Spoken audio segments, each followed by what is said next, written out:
ফ্যামিলিতে আব্বু আম্মু ভাইয়া সবাই আছে, কিন্তু তারা সবাই চাকরিজীবী। কখনো যখন যে বাসা থাকে তাকে রেখে আসে আমার সন্তানকে।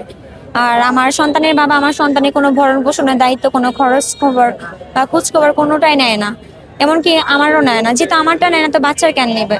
যেহেতু বাচ্চাটা আমার, ওরও, কিন্তু ও ফালাই দিতে পারলে একটা বাবা মা তো ফালাই দিতে পারে না। মা ঝড় তুফান বৃষ্টি যত যায় কিছু আসুক না কেন, সন্তানটা আঁকড়ে ধরে বেঁচে থাকে। বেঁচে থাকার নামই হচ্ছে ভালোবাসা। আর মা ছেলের ভালোবাসা কখনো কমতি হবে না।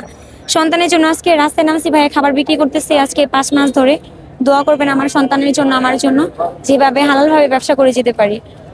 যখন থেকে আমার হাজবেন্ডের সাথে আমার পারিবারিক ভাবে ঝামেলা, তখন আমার ছেলেটা বাচ্চাটা অনেক ছোট। তখন তো দুধের বাচ্চাকে নিয়ে রাস্তায় নামা সম্ভব না। তো তখন যখন ছেলেটা বড় হলো, তারপরে থেকে এটা আমার আইডিয়াটা। তো তখন থেকে আমি খাবারগুলো সেল করি। কি কি খাবার বিক্রি করছেন এবং কারা কিনছে আসলে আপনার এই খাবার? আমার খাবারটা মাঝি, রিস্কাওয়ালা, ব্যবসায়ী যারা আছে এভরিথিং সবাই আমার খাবারটা খায়। খাবারে কি কি আইটেম বিক্রি করছেন? কখনো মুরগি তেহারি, কখনো বোনা খিচুড়ি, কখনো সবজি রুটি, কখনো মোরগ পোলাও। বেশিরভাগই মোরগ পোলাওটা আনা হয়। আর প্রত্যেক শুক্রবার ফ্রাইডেতে আমি কখনো মিষ্টি, পায়েস, চুলা বুট বাগার, তারপর হচ্ছে শরবত, আরো বিভিন্ন ধরনের অনেক আইটেম আমি ঘরোয়াভাবে আপনার এগুলা সেল করি প্রত্যেক ফ্রাইডেতে।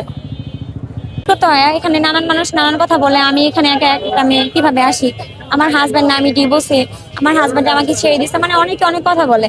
সব কথা তো ভাই কান দিলে চলবে না, কারণ এখানে ভাই আমি হালাল পদ্মা করে আপনি হালাল ব্যবসা করতেছি। এখানে সবার কথা যে কান দে, তাহলে তো ভাই আমার রিজিকটা নষ্ট হয়ে যাবে। আর এই খাবারগুলো সেল করে আমার ভাইয়া সন্তানের আমার খাবারগুলা তৈরি হয় ভাইয়া, মানে এগুলো দিয়ে আমার খাবার চলে আর কি। আর মানুষের কথা ভাই কান দিলে চলবে না। আমি হালাল ব্যবসা করতেছি, আল্লাহ তাআলা আর যার কেউ নেই তার আল্লাহ আছে ভাই। আমি আল্লাহর উপর ভরসা করে আমি এখানে রাস্তায় খাবার সেল করতেছি, এই আর কি।